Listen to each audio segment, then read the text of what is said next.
Monsieur le Vice-président, chers étudiants, mesdames, messieurs, bonjour. Bienvenue à cette énième conférence, mercredi de Sciences Po. Bienvenue, Monsieur l'ambassadeur, parmi nous.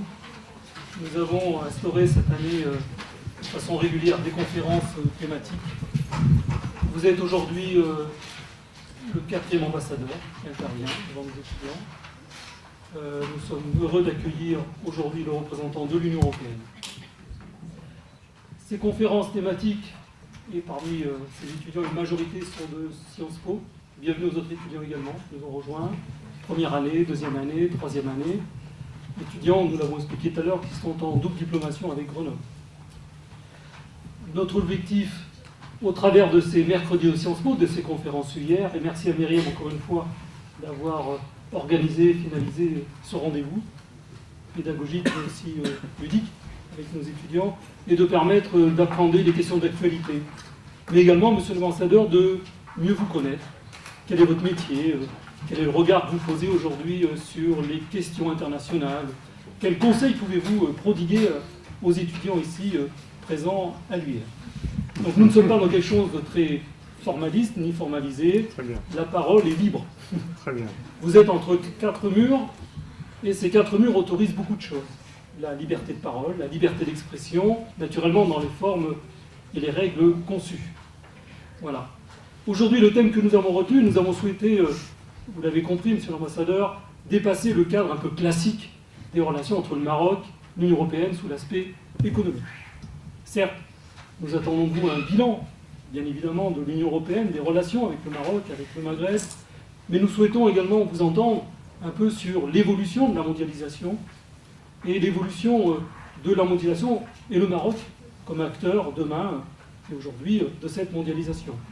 Jusqu'à présent, nous avons connu 2 grandes étapes dans les 2 mondialisations. La première, 1860-1911, où la Grande-Bretagne, tout honneur à votre pays, Monsieur l'ambassadeur, était pilote cette première mondialisation sous l'égide de la Grande-Bretagne, parce que puissance maritime, parce que la Grande-Bretagne à l'époque représentait 1/5 avec son empire de la population mondiale, donc sous domination Grande-Bretagne. Puis la seconde mondialisation sous l'égide des USA, après 1945, avec une superpuissance militaire, la mise en place d'un réseau international et multinational des entreprises, et puis surtout, avec une nouveauté dans la mondialisation, un objectif, une projection dans la mondialisation. Aujourd'hui, cette mondialisation connaît un pivot essentiel. Vous nous direz ce que vous en pensez. On bascule un peu vers l'Asie, vers le Pacifique. Quelle est la place de l'Europe aujourd'hui? Quelle est sa démographie? Quelle est sa puissance militaire? Quelle est sa diplomatie également? Et quels atouts peut-elle mettre en avance pour rester quelque part un acteur dans ce nouveau concept, dans ce nouveau cadre de la mondialisation? Voilà, j'ai beaucoup parlé. Je vais vous laisser la parole. La règle ensuite, c'est qu'il y a un échange direct avec les questions, avec l'auditoire. Merci beaucoup. Très bien. Monsieur le vice-président, mesdames, messieurs, merci beaucoup pour votre accueil. C'est un plaisir de venir ici. Vous savez, j'étais ici en tant que diplomate britannique il y a 10 ans, entre l'année 2000 et 2003 en fait. Et à cette époque, je pense que c'était terrain vierge. Donc c'est un plaisir de voir le progrès que vous avez fait ici. J'ai une petite présentation préparée qui essaie de répondre à la question que vous m'avez posée. Après cette présentation, je discuterai avec plaisir toutes les questions que vous m'avez posées. Et je pense qu'il serait bien d'avoir une session questions-réponses assez libre. L'Union européenne peut-elle être plus qu'un partenaire économique pour le Maroc? C'est une bonne question. Ma présentation va bien sûr répondre positivement à cette question. En fait, l'Union européenne est déjà un partenaire clé du Maroc dans bien d'autres domaines que l'économie. Je dirais plutôt que le partenariat entre l'Union européenne et le Maroc est une relation indispensable pour les 2 rives de la Méditerranée, pour des raisons qui vont bien au-delà de notre coopération économique. aussi importante qu'elle soit. Une autre question intéressante serait aussi l'Union européenne est-elle un véritable partenaire politique du Maroc aujourd'hui? C'est en tout cas notre ambition, mais le fait que l'Union européenne n'est pas un État a tendance bien sûr à influencer les caractéristiques de ces partenariats politiques et quelques défis peuvent demeurer. Nous pourrons en discuter ensemble. Donc, je commence avec le commerce. Le commerce, quelle place dans notre partenariat? Parcourons l'histoire récente de notre relation, depuis l'accord de Barcelone de 1995 jusqu'à aujourd'hui. Le partenariat Union européenne-Maroc et de façon plus générale la relation avec le sud de la Méditerranée en général n'a pas été conçu comme une simple relation économique. L'objectif était de travailler à la création d'un espace euro-méditerranéen le plus prospère possible. Par contre, la stratégie de l'époque reposait sur le postulat selon lequel les relations économiques seraient le vecteur le plus adapté et le plus puissant pour que la rive nord et la rive sud se rapprochent. Intensifier les liens commerciaux en vue d'une vaste zone de libre-échange euro-méditerranéenne n'était pas l'objectif per se, mais l'outil privilégié. L'Union européenne a donc proposé des accords d'association à ses partenaires, dont le Maroc. De quoi s'agissait-il? Les accords d'association sont des accords commerciaux avec un calendrier de démantèlement tarifaire pour les produits industriels, enrichi de dispositions générales sur le partenariat. Le Maroc a rapidement signé l'accord d'association en 1996.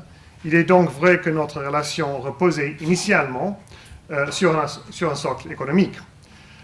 L'accord d'association, qui est entré en vigueur en l'année 2000, demeure d'ailleurs le principal document juridique contraignant du partenariat. D'autres engagements s'y sont annexés, comme l'accord agricole.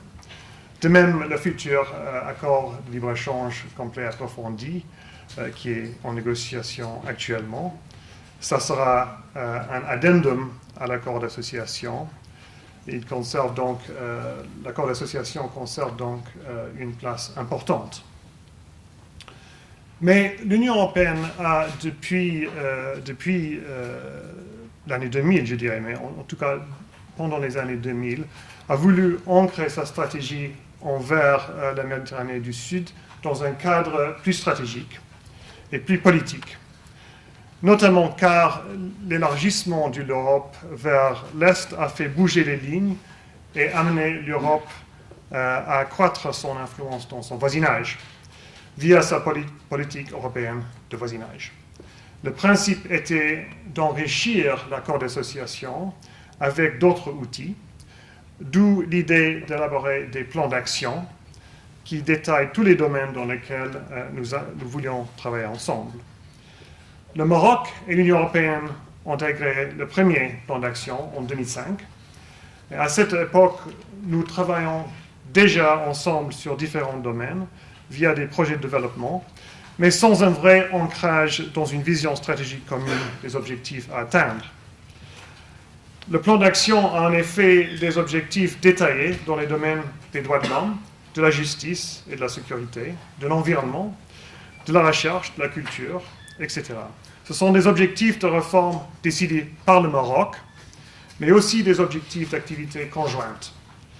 Ils reflètent donc un engagement politique des deux parties, et ce document guide notre travail quotidien, nos priorités en matière de coopération.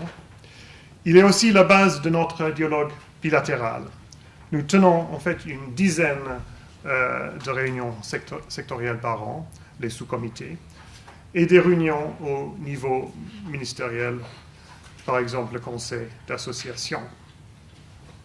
La politique européenne de voisinage de 2005 a apporté un cadre politique plus riche et a introduit le principe de différenciation.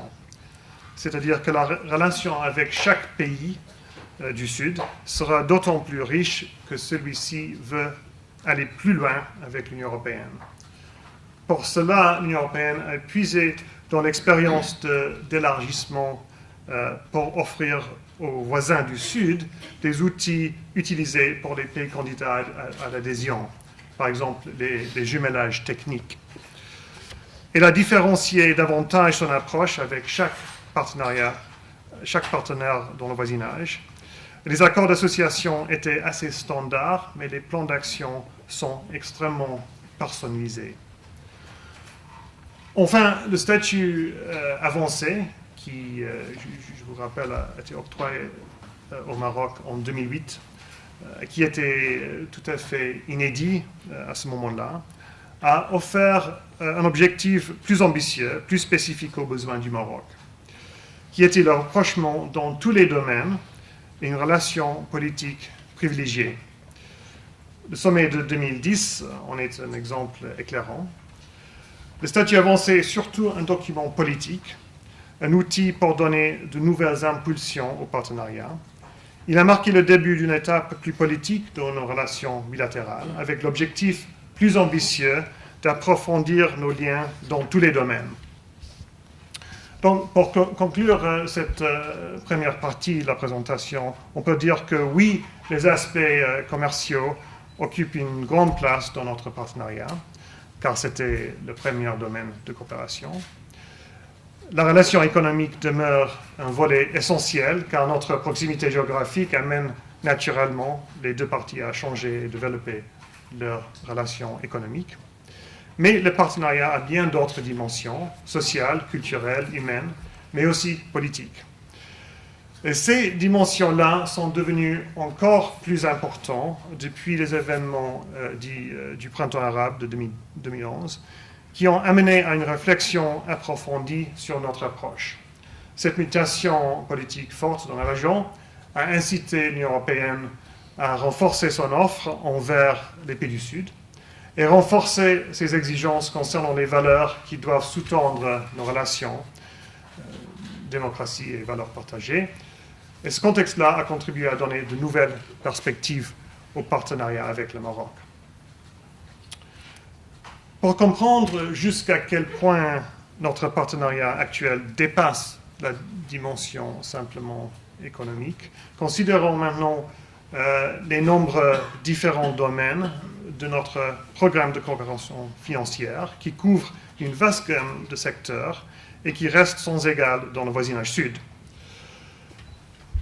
L'Union européenne accompagne depuis longtemps les secteurs sociaux au Maroc: santé, éducation, alphabétisation.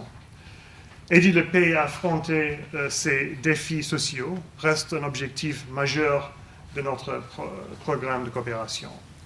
Nous y consacrons une très grande part de notre budget, 70 millions d'euros en dons en 2013 par exemple, pour soutenir l'initiative nationale droits de l'homme et l'alphabétisation, 140 millions d'euros en 2014 pour soutenir la santé et l'éducation. Pour vous donner un exemple de l'importance, notre appui au budget de l'alphabétisation au Maroc représente à peu près 30% du budget de l'État dans ce domaine crucial. L'Union européenne est également engagée dans l'appui à la transition démocratique, alors que dans le passé, nous étions surtout des partenaires de la société civile sur les questions de droits de l'homme. Nous avons développé aussi en parallèle notre appui institutionnel. Nous soutenons actuellement le plan gouvernemental pour l'égalité hommes-femmes. Nous renforçons les capacités du Conseil national pour les droits de l'homme et de la délégation interministérielle pour les droits de l'homme. Nous allons aussi nous engager dans l'appui institutionnel du Parlement et dans la réforme de la justice. L'Union européenne est très impliquée au Maroc dans plusieurs autres domaines de coopération, avec des dons importants dans les domaines de l'environnement, la politique forestière, le secteur agricole, le développement rural, l'emploi, la formation professionnelle, etc. Et grâce au soutien de la Banque européenne d'investissement et de la facilité d'investissement au voisinage, l'Union européenne participe également dans le développement infrastructurel et énergétique du Maroc. La dimension humaine du partenariat est très présente à travers les échanges culturels, à travers la circulation du savoir et la mobilité des jeunes. L'Union européenne essaie de diffuser la diversité culturelle de l'Europe via le cinéma, par exemple les semaines de films européens, la musique, par exemple le festival de jazz Coachella. Ce sont des vecteurs puissants de communication et qui aident nos peuples à se connaître davantage. Les instituts culturels européens jouent aussi un rôle considérable dans les échanges culturels et la compréhension mutuelle. L'Union européenne a aussi développé une coopération entre les universités du Nord et du Sud qui permettent aux enseignants de travailler ensemble sur des projets communs. Le programme Erasmus complète ce dispositif avec des bourses d'études en Europe pour les étudiants marocains. Nous coopérons aussi sur la recherche. La migration est un autre domaine de coopération qui devient de plus en plus important pour le partenariat. Gérer nos frontières communes dans un esprit de co-responsabilité est devenu un objectif majeur depuis 2011. Le thème n'est pas nouveau, mais notre dialogue avec le Maroc devient moins sécuritaire, si vous voulez, que dans le passé. L'Union européenne a adopté une vision plus globale des questions migratoires, dans laquelle la mobilité, la facilitation de la migration légale a pris beaucoup plus d'importance. Bien sûr, lutter contre l'immigration irrégulière reste une préoccupation pour beaucoup d'États membres. Ce n'est pas facile, c'est un domaine extrêmement complexe et difficile à gérer. L'Union européenne ne donne aucune leçon dans ce domaine, mais elle souhaite œuvrer à un cadre plus cohérent. L'Union européenne s'engage dans ce domaine à fournir une aide importante. Le Maroc travaille actuellement un cadre législatif sur la traite et l'asile. Nous préparons un appui. Le Maroc prépare actuellement une politique d'insertion des migrants régularisés. Nous nous sommes engagés à l'appuyer. Et de nombreux programmes sont conçus pour l'insertion des migrants marocains en Europe. Et depuis le statut avancé de 2008, notre relation bénéficie d'une dimension plus politique. D'une part, l'approfondissement des relations politiques grâce à un dialogue politique plus régulier et plus intense, et le développement d'une coopération en matière de sécurité et de défense. D'autre part, une extension du partenariat à de nouveaux acteurs, par exemple la coopération entre nos parlements et la dynamisation du rôle de la société civile. Le dialogue politique existe à tous les niveaux. Un sommet a été organisé, je l'ai déjà dit, je pense, en 2010. Le Maroc peut être invité aux réunions du Conseil des affaires étrangères de l'Union européenne. Le Conseil d'association UE Maroc, qui s'est tenu dernièrement en décembre 2013, est une opportunité annuelle d'effectuer un état des lieux au niveau ministériel. Et nous tenons un dialogue politique renforcé tous les ans au niveau des hauts fonctionnaires. En ce qui concerne les nouveaux acteurs, une commission parlementaire mixte a été créée. C'est important par la diplomatie parlementaire du Maroc, surtout vu le pouvoir détenu par le Parlement européen avec le traité de Lisbonne. Un accord de coopération a été signé également entre le Comité économique et social européen et le Conseil économique et social marocain. Sur le plan de la sécurité, l'Union européenne a une capacité de mobilisation civile et militaire élevée. Elle a actuellement 16 missions de maintien de la paix dans le monde, notamment une mission à Niger, une autre au Mali, et une mission sur la gestion des frontières en Libye. Parfois, il s'agit de stabilisation, parfois de formation. L'Union européenne peut associer des États tiers, comme le Maroc, dans de telles actions. Nous sommes sensibles au rôle constructif qui joue le Maroc au Sahel et ailleurs en Afrique. Le Maroc, membre du Conseil de sécurité des Nations Unies jusqu'à décembre dernier, a joué un rôle constructif sur la scène internationale. Et notre dialogue sur les questions régionales s'est intensifié au cours des dernières années. Nous avons tout intérêt à travailler encore plus étroitement dans ce domaine. Et pour renforcer cette coopération, nous souhaiterons lancer des négociations pour un accord cadre pour la participation du Maroc aux opérations civiles et militaires de l'Union. La gamme d'activités est donc très vaste. Les relations économiques en font toujours partie, mais l'agenda a évolué. Il ne s'agit plus de simples échanges, mais de participation au marché intérieur de l'Europe, d'environnement des affaires, de cadre juridique, de coopération sur l'énergie ou de développement durable. L'accord de libre-échange complet approfondi, le nouvel accord en discussion, est conçu comme un cadre devant favoriser la convergence réglementaire, la croissance et l'emploi. Donc, l'Union européenne comme partenaire politique, quel atout et quel défi? Il est vrai que ces politiques communautaires exclusives, la politique européenne commerciale, la politique de la pêche, la politique monétaire, la politique en matière de concurrence, donnent à l'Union européenne son véritable espace d'action et un mandat clair. Ce sont donc des domaines dans lesquels l'Union est plus visible, plus autonome et plus équipée. Mais l'Union européenne a toutefois des atouts pour être un partenaire politique. Dans d'autres domaines où l'Union européenne jouit de prérogatives aux côtés des États membres, comme la politique extérieure, elle dispose de moyens importants, en particulier dans le domaine de la soft diplomacy. Mais elle doit veiller à l'articulation avec l'action des États membres. Par exemple, la coopération de l'Union européenne est vaste, mais certains États membres ont aussi gardé un budget propre et nous devons rechercher les synergies. Notre visibilité peut en être affectée. Nous constatons par exemple que beaucoup de citoyens marocains sous-estiment l'ampleur de notre aide financière au Maroc.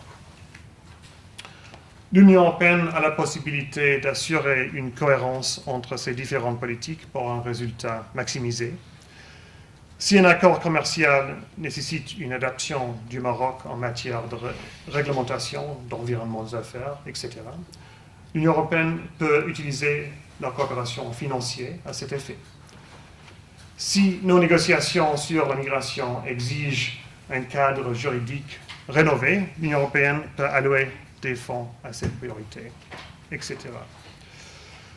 Et bien sûr, l'Union européenne peut offrir une diversité de modèles. Elle est donc une source d'inspiration inépuisable pour nos partenaires comme le Maroc.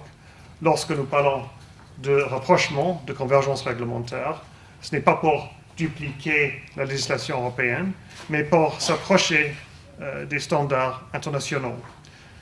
Parfois, ce sont des normes communes, notamment les normes commerciales. Parfois, elles sont harmonisées, par exemple les diplômes européens. Parfois, très diverses.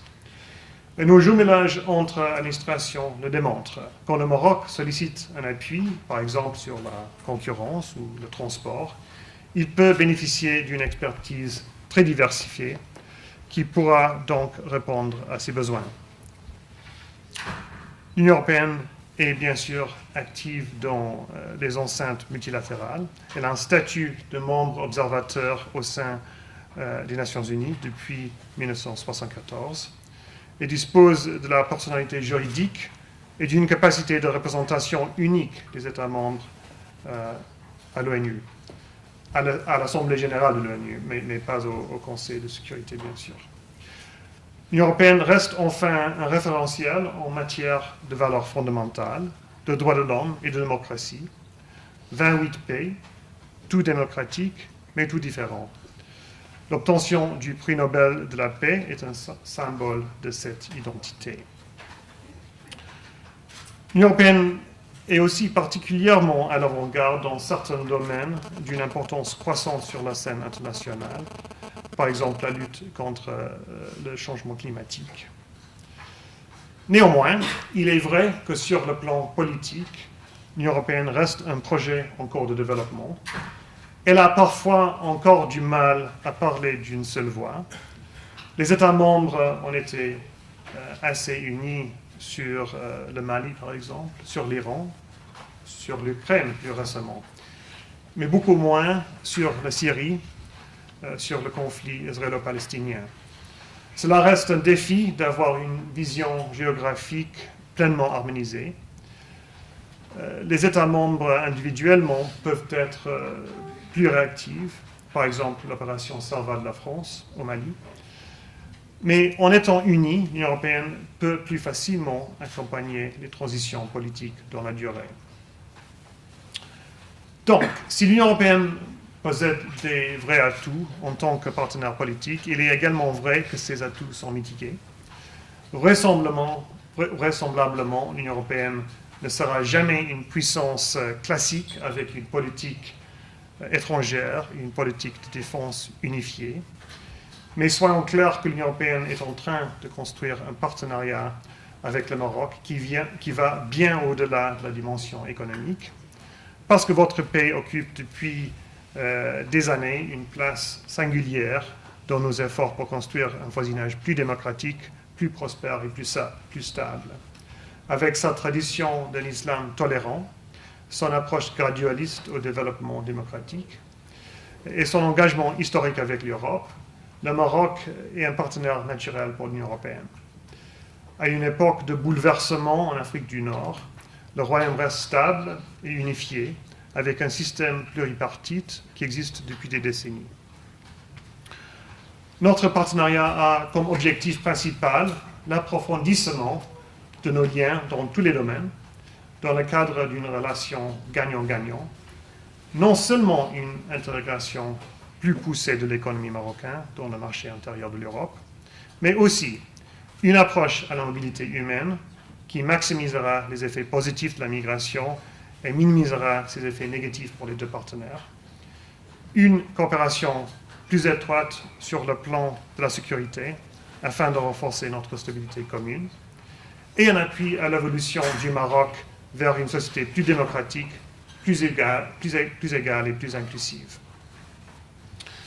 La dynamique des relations du Maroc avec l'Union européenne repose sur une vision stratégique liée à la proximité géographique et humaine avec l'Europe.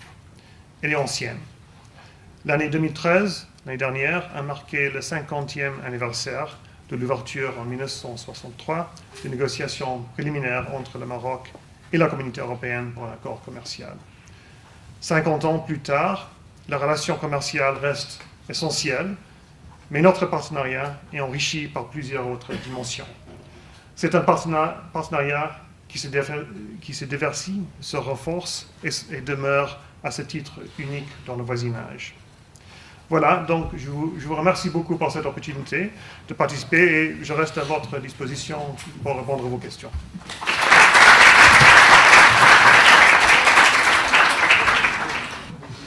Votre Excellence l'ambassadeur, nous avons assisté au début de cette semaine à la signature d'un accord entre le Maroc et le Conseil d'Europe afin de mettre en place un bureau permanent du Conseil de l'Europe au Maroc. En quoi cet accord pourra-t-il réaffirmer le partenariat politique entre le Maroc et l'Union européenne? Merci. La crise que traverse aujourd'hui l'Union européenne et tous ses États à peu près, ne pourrait-elle pas influer d'une façon ou d'une autre sur le partenariat maroco-marocain? En ce qui concerne la transition démocratique au Maroc, en fait, l'Union européenne est très impliquée déjà dans toute une série de différentes réformes. La Constitution de 2011, qui est plus ou moins notre feuille de route en ce qui concerne nos appuis budgétaires. Nous soutenons la réforme de la justice qui va, j'espère, se dérouler cette année. Nous avons soutenu la société civile dans plusieurs différents domaines, y compris la campagne contre la peine de mort. Mais il y a beaucoup de différents éléments de notre programme de coopération. Nous avons également, nous allons signer, j'espère bientôt, un programme d'appui au développement du Parlement. Donc c'est un vaste domaine qui est très important pour notre partenariat. En ce qui concerne le Conseil d'Europe, je pense que effectivement c'est un outil pour réaffirmer le partenariat pour plusieurs raisons. Je pense en premier lieu parce que le Conseil d'Europe a été un outil très puissant en Europe depuis une cinquantaine d'années maintenant, pour créer des standards en ce qui concerne les droits de l'homme et dans plusieurs autres domaines. Donc, nous avons accueilli la décision du Maroc de créer un partenariat avec le Conseil de l'Europe. C'était une décision ambitieuse et je pense que dans plusieurs différents domaines, ça va aider le Maroc à converger vers l'acquis européen et les standards européens. La crise en Europe aura-t-elle une influence sur notre partenariat? Je pense bien sûr que la crise en Europe influence la position globalement de l'Europe dans le monde, c'est clair. Économiquement, ça a eu des impacts assez importants. Mais je pense que ce qu'il faut retenir, c'est que si on laisse à part les impacts économiques de la situation en Europe sur le Maroc, qui quand même sont assez importants, puisque le Maroc et l'Europe est le premier partenaire du Maroc économiquement, de loin. Donc je ne minimise pas les effets économiques sur le Maroc. Mais politiquement, je dirais que la crise n'a pas eu énormément d'effets jusqu'ici. Notre niveau d'assistance financière a resté plus ou moins le même. Parce que nous pensons que c'est un partenariat qui est extrêmement important pour nous dans le Sud et nous voulons maintenir ce partenariat clé. La question c'est un peu spécifique, c'est par rapport au statut avancé et particulièrement l'appui budgétaire. Le programme d'appui budgétaire au statut avancé. On apprend que la réalisation des projets lancés dans le cadre de l'appui budgétaire ont du mal à se réaliser de façon régulière et le résultat n'est pas ce qu'on escomptait. C'est-à-dire que par exemple pour l'année 2013, on apprend que seulement 30% du programme appui budgétaire a été réalisé effectivement. Donc qu'est-ce qui bloque réellement? Est-ce que c'est au niveau marocain que les projets ne sont pas menés selon les délais? Voilà, donc c'est ma question. En fait, un niveau record d'engagement de 335 millions d'euros en engagement en appui budgétaire. Mais en ce qui concerne les décaissements, c'est-à-dire les paiements, le niveau était un peu plus décevant. Je pense qu'il y a plusieurs raisons pour ça. Mais c'est important de comprendre comment ça marche. C'est-à-dire qu'avec les programmes d'appui budgétaire, ce sont en effet des dons au gouvernement marocain, le gouvernement marocain et l'Union européenne se mettent d'accord sur un certain nombre de différents indicateurs, par exemple sur le fonds de la justice ou le fonds d'appui au conseil agricole ou dans le domaine de l'alphabétisation, par exemple. Et voilà, à fur et à mesure que ces indicateurs soient atteints, l'argent est décaissé, plus ou moins. Ça marche comme ça. Donc, c'est étroitement lié au rythme des réformes, je dirais.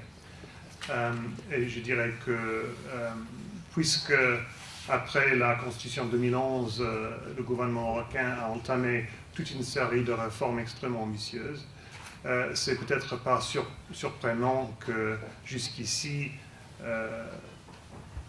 le bilan est un tout petit peu décevant. Mais j'espère quand même que cette année, 2014, va être vraiment une année de concrétisation dans beaucoup de différents domaines. Et ce qui est extrêmement positif, je dirais, au Maroc, c'est que notre partenariat est ambitieux. Et si on compare le Maroc avec plusieurs autres pays dans la région, le Maroc a très souvent tendance à être le premier, le pionnier, le early adopter, quand on dit dans le monde de l'IT, des nouvelles initiatives. Comme par exemple, c'est le premier pays à ouvrir des négociations pour un accord de libre-échange complet approfondi. C'est le premier pays à signer un partenariat de mobilité. Et tout cela implique beaucoup de travail. C'est complexe, c'est difficile. Donc, je ne veux pas du tout être critique parce qu'en fait, on peut dire que parfois il y a beaucoup d'ambition et la réalité est difficile parfois c'est difficile à mettre en œuvre toutes ces ambitions. Et je pense que la nouvelle politique du Maroc envers l'Afrique est extrêmement intelligente et que le Maroc est en train de se positionner de façon assez habile en ce qui concerne l'Afrique. C'est clair que en ce qui concerne l'Afrique de l'Ouest, l'Afrique francophone, le Maroc a un rôle à jouer, il me semble, puisque là, ce n'est pas toujours évident pour les investisseurs européens de s'établir dans ces pays. Et souvent, le Maroc est déjà là dans plusieurs différents domaines, le domaine financier, les banques, télécom, assurance, agricole et autres. Donc, sur le plan commercial, je pense que c'est une très bonne décision par le Maroc. Et puis, je pense également, et c'est important pour nous, je dirais également, que la politique du Maroc actuel de jouer un rôle plus politique en ce qui concerne la sécurité au Mali, en Afrique de l'Ouest, et aussi quelque chose que nous accueillons en Europe. Le politique du Maroc au Mali, un pays qui a beaucoup souffert, qui manque de stabilité, est quelque chose qui est très positif pour nous. Et je pense que l'Union européenne aimerait trouver des pistes pour concrétiser une coopération triangulaire avec le Maroc au Sahel et en Afrique de l'Ouest. C'est un sujet que nous sommes en train de discuter actuellement. Et la première possibilité que nous étudions cette année, c'est la possibilité de signer un accord cadre sur la participation du Maroc dans les opérations civiles et militaires de l'Union européenne, qui actuellement, c'est un système qui englobe, je pense, 14 pays au monde, pays tiers, qui ne sont pas, bien évidemment, États membres de l'Union européenne. Mais si le Maroc signe cet accord, il va être le premier pays de la région à signer un tel accord. Donc, commerce, politique, sécurité. Et je pense également une autre raison pour laquelle l'actuelle politique du Maroc en Afrique est une chose très positive, c'est la migration. Puisque la migration est pour nous et pour vous un grand défi. C'est un phénomène très complexe qui est difficile à gérer. Vous avez actuellement quelques dizaines de milliers de migrants irréguliers, surtout des pays subsahariens, ici au Maroc, 30, 40 000 peut-être. Et la plupart d'entre eux souhaitent entrer en Europe. Donc, pour nous, c'est primordial de pouvoir travailler ensemble avec le Maroc pour répondre à ce défi. Mais je pense également pour le Maroc, c'est important de pouvoir travailler avec les pays subsahariens pour la même raison. C'est-à-dire, on ne peut pas gérer un défi comme la migration seul. Il faut travailler avec les autres pays. Il faut travailler dans un esprit de co-responsabilité. Quel rôle l'Union européenne et le Maroc peuvent-ils jouer dans le développement économique et politique en Afrique subsaharienne? Merci. Moi, je m'interroge sur deux choses. Premièrement, l'euroscepticisme. Alors, ces derniers temps, on a constaté une vague d'euroscepticisme qui touche même les populations des pays membres fondateurs. Nigel Farage, qui est un député européen, que vous connaissez sans doute. Parce qu'il Pas personnellement. Oui, j'imagine. Se veut représentant de cet euroscepticisme. Donc j'aimerais d'abord savoir votre avis sur la question. Et deuxièmement, je m'interroge moi aussi sur le Parlement juif européen. Donc, comme M.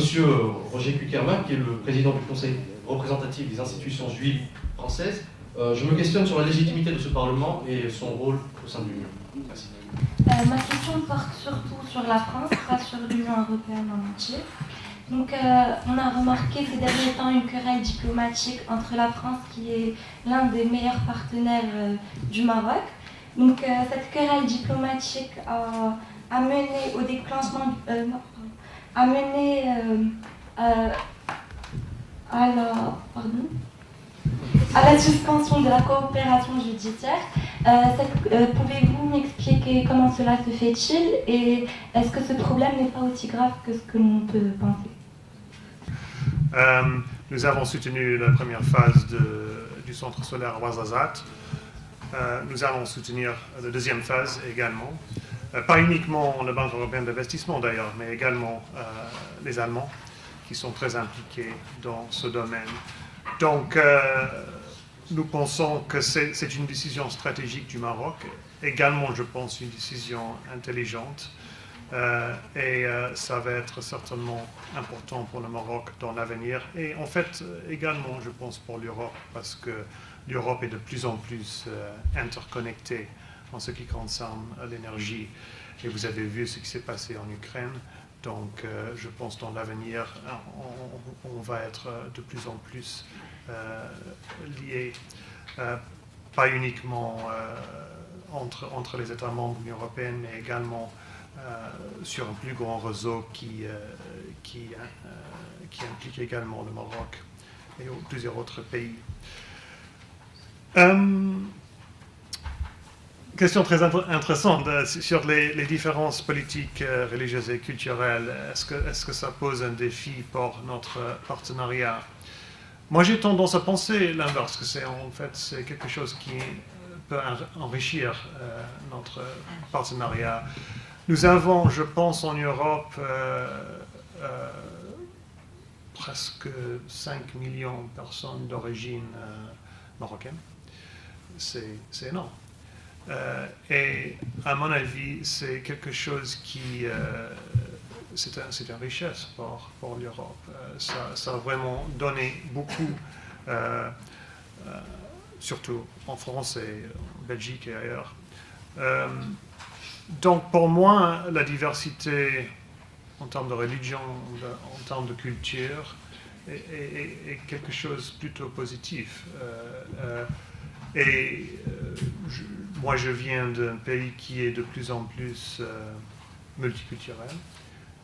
Si vous êtes à Londres, au centre de Londres, vous allez sur le métro, vous allez entendre le russe, l'arabe, plusieurs autres langues chinoises, plusieurs autres langues de l'Asie et ailleurs. Et je pense que c'est quelque chose de très positif, franchement, pour notre pays. Moi, j'ai tendance à dire que mon pays a toujours été un pays un peu bâtard dans le passé, et je pense que c'est une bonne chose. C'est une bonne chose. Et le Maroc, d'ailleurs, a sa propre expérience historiquement, parce que la situation du Maroc a fait en sorte qu'il est un peu un plaque tournant, il me semble, dans la région également. La querelle diplomatique entre la France et le Maroc et la suspension de l'accord juridique. Écoutez, pour moi, le partenariat entre la France et le Maroc est un grand atout pour l'Europe. Ce n'est pas le seul atout, mais c'est un grand atout. Et je pense que quand les relations entre la France et le Maroc sont fortes, c'est une bonne chose pour l'Europe. Il me semble que ce genre de choses arrive de temps en temps dans le monde politique et diplomatique.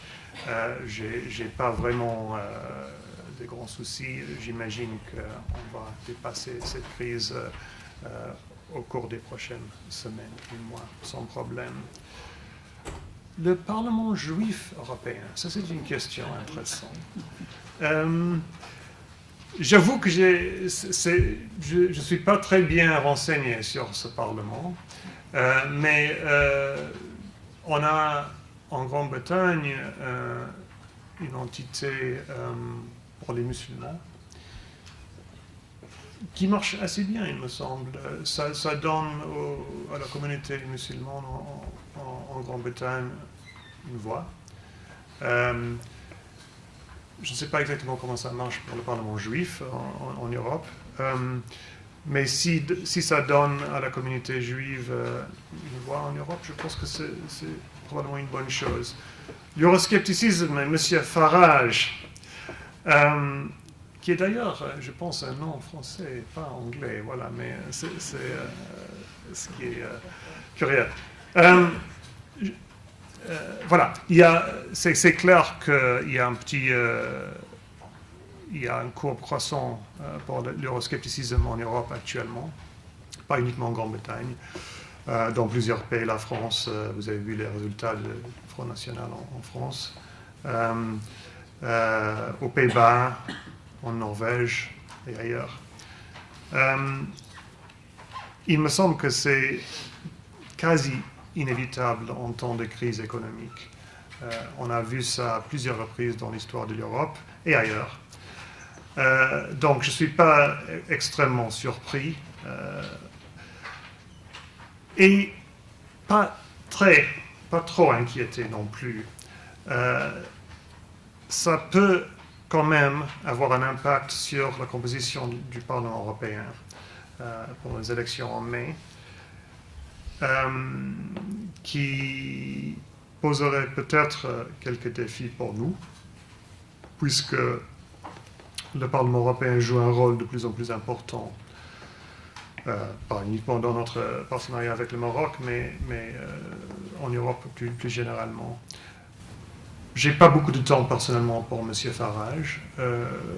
J'ai lu un article ce matin, en fait, sur son débat avec le Premier ministre adjoint en Grande-Bretagne, dans laquelle il a exprimé sa sympathie pour M. Poutine et ce qu'il a fait en Ukraine et son approche en Syrie.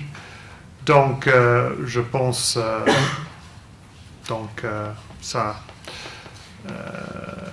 ça vous dit beaucoup sur M. Farage, il me semble. Le rôle de l'Union européenne et le Maroc sur le développement politique et économique de l'Afrique subsaharienne. L'Union européenne est déjà très impliquée dans ces pays-là. Je ne peux pas vous donner un chiffre uniquement pour la partie subsaharienne de l'Afrique, mais globalement, entre les années 2007 et 2012, l'Union européenne a octroyé, je pense, 140 milliards d'euros en Afrique. Donc c'est un chiffre énorme, 140 milliards d'euros en termes en aide et de développement. Donc l'Union européenne dépense, j'imagine, beaucoup plus en Afrique que dans n'importe quelle autre région du monde. Pourquoi? Parce que les besoins sont énormes, parce que c'est notre voisin, parce que nous espérons pouvoir travailler étroitement ensemble dans l'avenir. Comme je vous ai déjà dit, je pense que le Maroc peut jouer un rôle en triangulation avec l'Europe, surtout dans les pays francophones du Sahel et de l'Afrique de l'Ouest, dans plusieurs différents domaines, mais surtout, je dirais, dans le développement économique de ces pays où le Maroc a certains atouts. Vous avez parlé de la migration irrégulière. Quelle est la position de l'Union européenne dans les événements récents dans la frontière avec l'Espagne à Ceuta et Melilla? Est-ce que c'est un crime contre l'humanité? C'est la sécurité nationale? Est-ce que d'éventuels troubles dans les relations diplomatiques entre le Maroc et l'un des pays européens peuvent-ils influencer les relations entre le Maroc et l'Union européenne? Merci. Certainement, l'Union européenne a les moyens de faire face à Poutine, certainement. Mais il y a plusieurs enjeux. Et bien sûr, les États membres de l'Europe veulent essayer de maintenir des bonnes relations avec la Russie parce que c'est un partenaire important. Et bien sûr, les pays d'Europe sont très conscients de ce qui s'est passé il y a 100 ans, avant la Première Guerre mondiale. Donc, tout le monde veut éviter des tensions, une montée de tensions. Moi, je pense que jusqu'ici, l'Union européenne a réagi de manière appropriée, avec des mesures qui, je pense, vont toucher plusieurs hauts fonctionnaires impliqués dans la décision d'annexer la Crimée. Je pense que le message a été très clair. J'espère que ça a été compris. Est-ce que ça va arrêter forcément Monsieur Poutine? Je ne sais pas. Mais je pense que pour l'instant, ça a été compris. La migration irrégulière, ce qui s'est passé à Ceuta et Melilla au cours des dernières semaines, crimes contre l'humanité ou question de sécurité nationale. Je suis désolé, mais la migration irrégulière est un phénomène extrêmement complexe, extrêmement difficile à gérer. Donc, ce n'est pas simple. Si on fait partie du Guardia Civil ou des forces sécuritaires du Maroc sur la frontière, c'est extrêmement difficile si on est confronté par des centaines de migrants irréguliers qui veulent traverser la frontière à tout prix. Donc, ce n'est pas surprenant s'il y a des blessés. Mais toutes les forces frontalières doivent agir d'une manière qui est conforme avec les standards internationaux en ce qui concerne le respect des droits de l'homme, l'utilisation de force minimum, etc. etc. Et certainement, il y avait des incidents un peu inquiétants. Nous avons, et nous disons toujours à nos collègues marocains et espagnols qu'il faut à tout prix éviter d'utiliser trop de force dans ces situations. Ce qui est important pour nous, c'est le respect des droits des migrants. Pas simplement les migrants qui essaient de transverser les frontières, frontières, mais également les migrants qui sont ici au Maroc. Il y a des dizaines de milliers, dans les forêts près de Nador, dans les montagnes près de Ceuta, qui subissent parfois des situations un peu difficiles. Nous avons accueilli l'annonce de la nouvelle politique migratoire du Maroc en septembre dernier, qui est, il me semble, un développement très positif. Et comme vous le savez, cette nouvelle politique est basée sur une approche plus humaine. C'est important que cette ambition soit réalisée, soit transformée en réalité en ce qui concerne le comportement des forces de l'ordre envers les migrants. Le Maroc, plaque tournante, l'aide de l'Union européenne. Si j'ai bien compris votre question, il s'agit de... Vous voulez savoir comment l'Union européenne aide le Maroc à faire face au phénomène de migration irrégulière, c'est ça? Surtout? Oui. OK. Nous avons déjà quelques appuis. Surtout, nous appuyons les organisations de la société civile qui travaillent avec les migrants irréguliers. Mais cette année, nous avons déjà commencé à travailler, à soutenir le Maroc sur l'asile et sur la traite. Nous sommes prêts à soutenir le Maroc sur le processus d'intégration des migrants régularisés. Nous sommes prêts à soutenir le retour volontaire des migrants dans leur pays d'origine. La plus grande question pour nous, c'est qu'est-ce qu'on fait avec tous les migrants qui ne veulent pas être régularisés ou qui ne sont pas régularisables. Donc ça, c'est une grande question que nous sommes en train de discuter avec nos collègues marocains. Ce n'est pas évident. Le Maroc est loin d'être le seul pays qui subit ce phénomène. En fait, ici au Maroc, le phénomène de la migration irrégulière est beaucoup moins, je dirais, beaucoup moins sérieux que dans beaucoup d'autres pays, en termes de chiffres en tout cas. Et je pense que le Maroc a en fait une grande opportunité actuellement de construire une approche à l'immigration irrégulière qui pourrait être un modèle pour la région.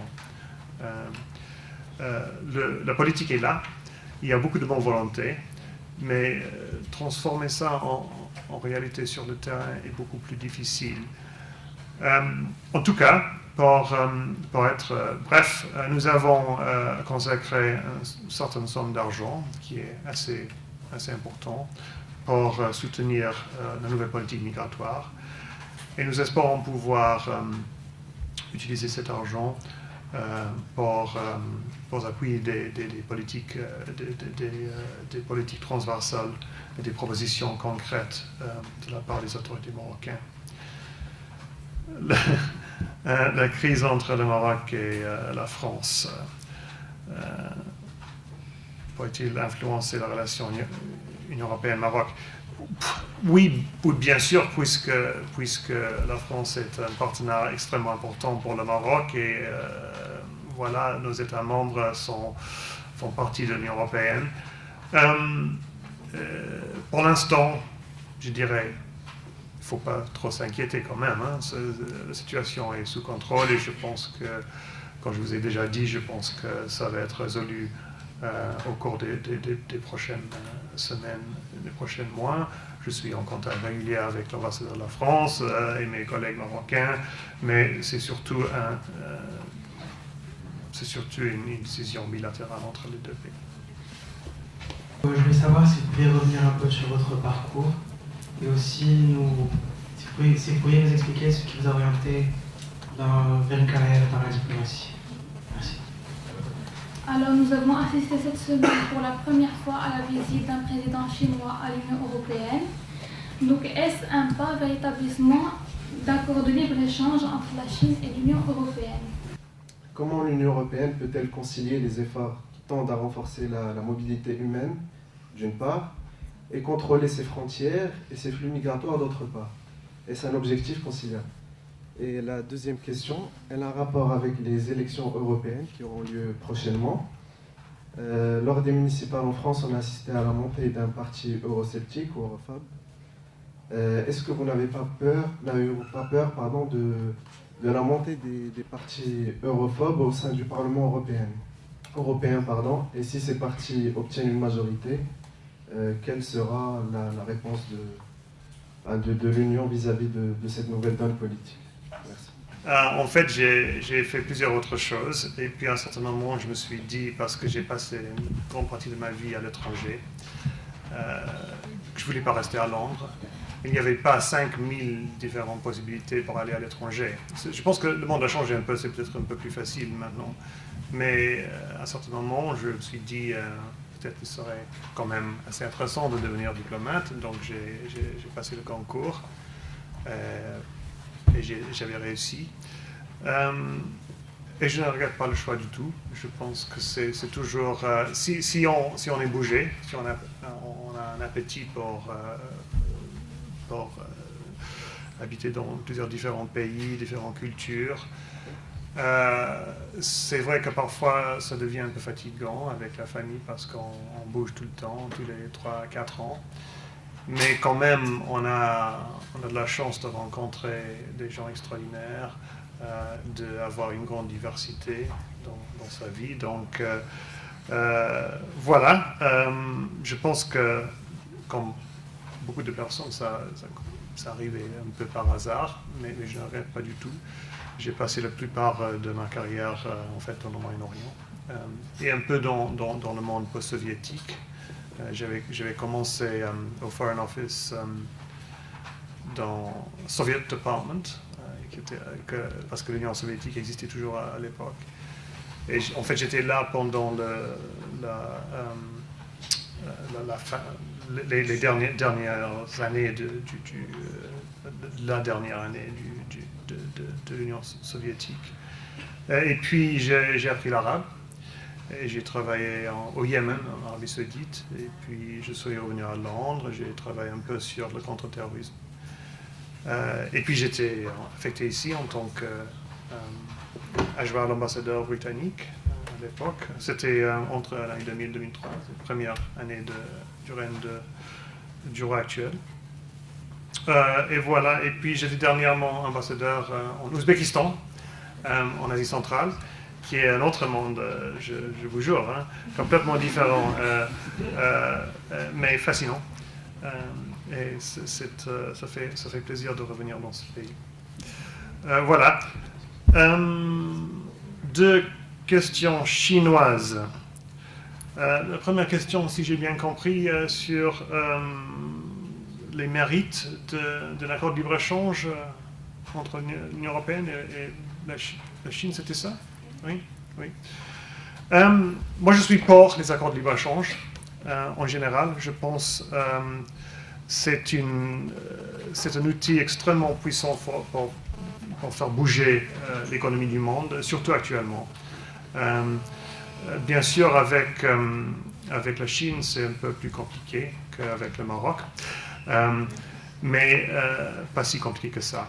Et à mon avis, je pense que un accord de libre-échange serait une bonne chose.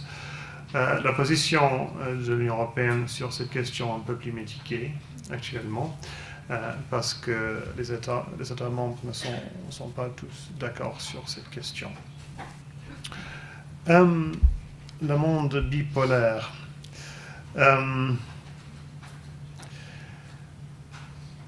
On avait l'impression dans les années 90 que le monde était devenu unipolaire à un certain moment. Et je pense qu'on avait tort. Il me semble que l'histoire nous dit que juste au moment où on pense que une certaine tendance commence très souvent on a tort, et en fait c'est l'inverse parce qu'il y a plusieurs facteurs qu'on n'a pas considérés. Ce qui est clair, c'est que la Chine va être une grande puissance de l'avenir, ça c'est clair sur le plan économique en tout cas.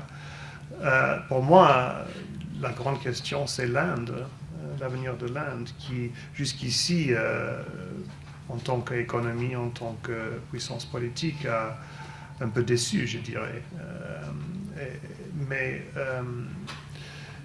moi, je n'exclurais pas la possibilité que l'Inde serait d'ici 15-20 ans une puissance assez importante. Ça dépend un peu des politiques du gouvernement indien, il me semble. Pour les flux, en ce qui concerne les flux migratoires, qu'est-ce qu'on peut faire pour renforcer la mobilité humaine, pour contrôler la migration irrégulière? Et voilà une autre question sur les partis eurosceptiques. Ce que nous voulons faire, c'est de lancer une négociation avec le Maroc sur notre partenariat de mobilité que nous venons de signer l'année dernière. L'idée du partenariat de mobilité, c'est plus ou moins de maximiser les effets positifs de la migration et minimiser ses effets négatifs. C'est facile à dire, beaucoup plus compliqué à mettre en œuvre. Il y a quelques différents axes. Nous avons un annexe à ce partenariat qui comprend une quarantaine de différents projets soutenus par l'Union européenne, par le Maroc et par 9 États membres de l'Union européenne, qui va j'espère, encourager plusieurs différentes initiatives dans le domaine de la migration. Et en même temps, nous voulons lancer des négociations parallèles, une piste sur la facilitation des visas et une autre piste sur la réadmission. Nous n'avons pas encore commencé les négociations, nous espérons pouvoir les commencer cette année. Et donc justement, la piste sur la facilitation des visas est censée renforcer la mobilité humaine.